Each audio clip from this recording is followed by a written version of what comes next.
کے رسول حضرت محمد صلی اللہ علیہ وآلہ وسلم بار بار امام حسین کو بلند کر کے دنیا کو یہ بتاتے تھے کہ یہ حسین مجھ سے ہے اور میں اس حسین سے۔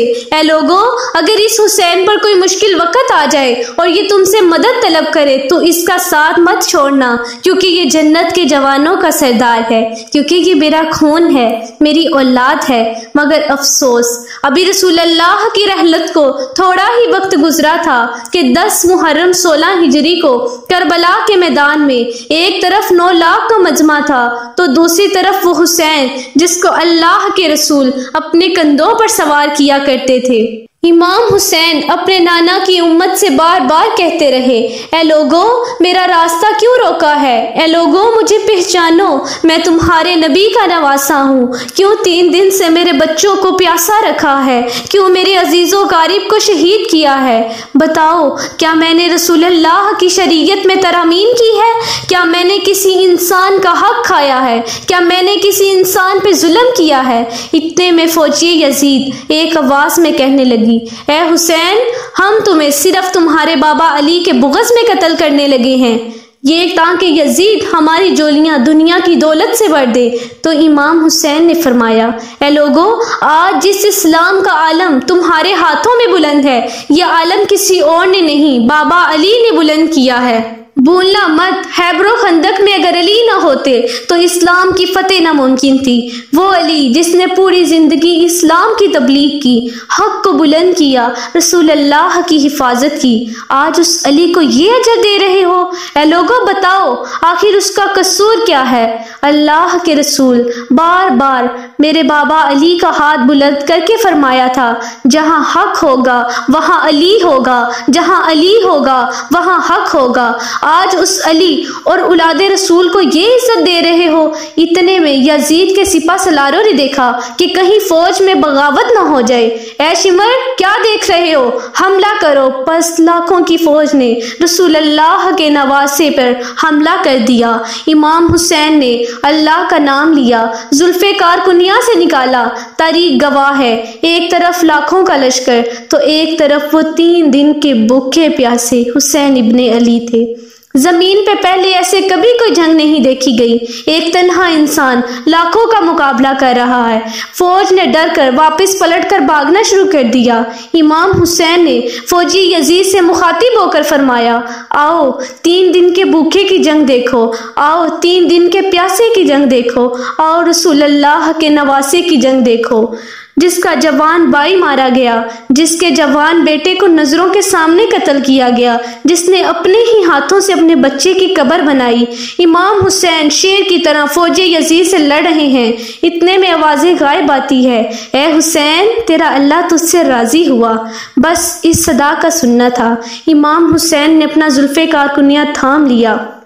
اتنے میں عمر بن سعد کہنے لگا، شمر، کیا دیکھ رہے ہو؟ یہ علی کا شیر ہے، اس کو مار دینا ناممکن ہے، جاؤ خیموں کو آگ لگا دو۔ بس کچھ ظالموں نے عورتوں کے خیموں کو آگ لگا دی۔ امام حسین پر دور سے تیر مارنے لگے۔ امام حسین کبھی عورتوں کے خیموں کی طرف جاتے تو کبھی فوج کی طرف جاتے۔ عمر بن سعد اور شمر نے فوج کو 4 حصوں میں تقسیم کر دیا اور کہا کہ کوئی حسین کے قریب نہ جائے، جس کے پاس جو چیز ہے وہ دور سے حسین کو مارے۔ جس کے پاس نیزہ تھا اس نے نیزہ مارا، جس کے پاس تیر تھا اس نے تیر مارا، جس کے پاس کچھ نہ تھا وہ کربلا کی گرم مٹی اٹھا اٹھا کر حسین کی طرف پھینکنے لگا۔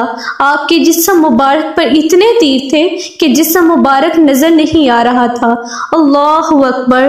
جیسے ہی امام حسین گھوڑے سے زمین پر آتے ہیں، فوجی یزید جڑنا شروع کر دیتی ہے۔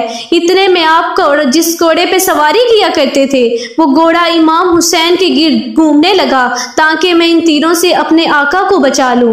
وہ گھوڑا ابھی دوڑ ہی رہا تھا کہ عمر بن سعد نے کہا، اے لوگو، رکو، میں نے اپنی آنکھوں سے دیکھا ہے، یہ وہی گھوڑا ہے جس پہ اللہ کے رسول سواری کیا کرتے تھے۔ یوں تیروں کو چلانا بند کر دیا گیا۔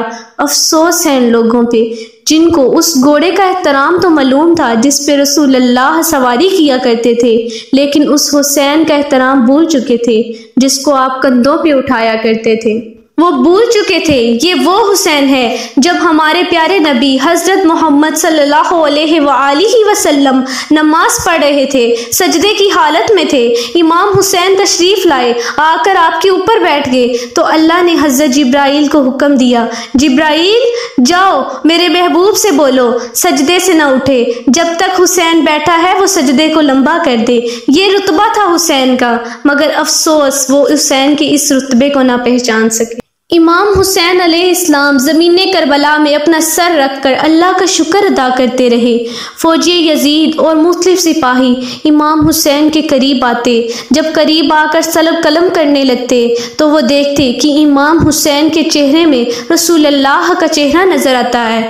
وہ چیخ مارتے ہوئے دور چلے جاتے۔ اتنے میں شمر کہنے لگا، یہ کام مجھ سے ہی ہونا ہے۔ جیسے ہی شمر خنجر لے کر رسول اللہ کے نواسے کے قریب آیا تو وہ دیکھتا ہے کہ امام حسین علیہ السلام کے لب ہل رہے ہیں۔ اس نے سوچا کہ ہم نے امام حسین کے پورے خاندان کو قتل کیا ہے، ہم نے اس کے بچوں کو 3 دن پیاسا رکھا ہے، شاید یہ حسین ہمیں بد دعا دے رہا ہے۔ سننے کے لیے جب شمر نے اپنے کان رسول اللہ کے نواسے امام حسین کے قریب کیے تو وہ سنتا ہے کہ امام حسین اللہ کی نعمتوں کا شکر ادا کر رہے ہیں۔ اے اللہ تیرا شکر ہے کہ تو نے اس عظیم امتحان کے لیے اس حسین کو چنا۔ اتنے میں حسین کی آنکھ کھلی اور کہا، اے شمر کیا تو نہیں جانتا میں اللہ کے رسول کا نواسا ہوں، جنت کا سردار ہوں، میں حق پہ ہوں، آخر میرا جرم کیا ہے؟ تو شمر نے کہا، ہاں مجھے معلوم ہے کہ تو اللہ کے رسول کا نواسا ہے۔ حسین نے کہا، پھر مجھے کیوں قتل کر رہے ہو؟ شمر نے کہا، کیونکہ یزید نے میری جولی دنیا کی دولت سے بڑھنی ہے۔ جب اس نے یہ کہا تو امام حسین نے فرمایا، تجھے نہیں پتا میں جنت کے نوجوانوں کا سردار ہوں، تو میرے نانا کا دین اپنا لے، میں جنت میں حسین خود تیری سفارش کرے گا۔ جب انہوں نے یہ فرمایا تو شمر نے نعوذ باللہ آپ کا سر قلم کر دیا۔ فوجی یزید مسلسل ڈوبنے لگی۔ امام حسین کے سر کو قلم کر کے پوری بستی میں لہرایا گیا۔ امام حسین کے جسم کی توہین کی گئی۔ تاریخ نے لکھا ہے، امام حسین کے پاس ایک شخص آیا، اس نے آپ کے ہاتھ سے انگوٹھی اتارنا چاہی۔ جب انگوٹھی نہ اتری تو نعوذ باللہ وہ انگلی کاٹ کر لے کر چلا گیا۔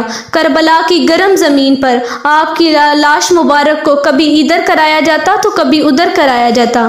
عمر بن سعد نے کہا، اے شمر حسین اور اس کے ساتھیوں کا وہ حشر کرو کہ رہتی دنیا تک کوئی یزید کے خلاف آواز نہ اٹھائے۔ ان کے جسم سے سروں کو کاٹ لیا گیا، سب کی لاشوں کو پامال کر دیا گیا۔ زمین کربلا گواہ رہے کہ کہیں سے کوئی قبیلہ اٹھ کر آیا اور کہنے لگا، ہم ان لاشوں کا پامال نہیں ہونے دیں گے۔ کہیں سے بی بی ام لیلہ کا قبیلہ آیا اور کہنے لگا، ہم علی اکبر کی لاشوں کو پامال نہیں ہونے دیں گے۔ کہیں سے بی بی رباب کے قبائل کے لوگ اٹھ کر آئے اور کہنے لگے، ہم علی اصغر کی لاش کو پامال نہیں ہونے دیں گے۔ ایک ایک لاش کو پامال جگہ سے ہٹایا گیا۔ تاریخ گواہ ہے، صرف ایک رسول اللہ کے نواسے کو زمین پر وہیں پڑے رہنے دیا۔ مغرب کے گھوڑے مشرق کی طرف، مشرق کے گھوڑے مغرب کی طرف دوڑنے لگے۔ امام حسین کا جسم پامال ہوتا رہا۔ امام اصغر صادق علیہ السلام فرماتے ہیں، میرا سلام ہو میرے اس غریب دادا پر جس کی لاش کو اس طرح سے پامال کیا گیا کہ ان کی بائیں پسلیاں دائیں طرف، دائیں پسلیاں بائیں طرف چلے گی۔ سلام ہو میرے اس بے وطن حسین دادا پر جس کے جسم مبارک کو زمین کربلا کی گرم مٹی پر ادھر سے ادھر کرایا گیا۔ سلام ہو اس حسین پر جس نے اپنے نانا کا دین بچانے کے لیے اپنا سر قلم کرا دیا۔ سلام ہو۔ اسلامی واقعات کے بارے میں مزید اپڈیٹ ہونے کے لیے ہمارے چینل کو لائک، سبسکرائب اور کمنٹ کرنا مت بھولیے گا، اور اپنے من پسند کے واقعات جاننے کے لیے کمنٹ کریں۔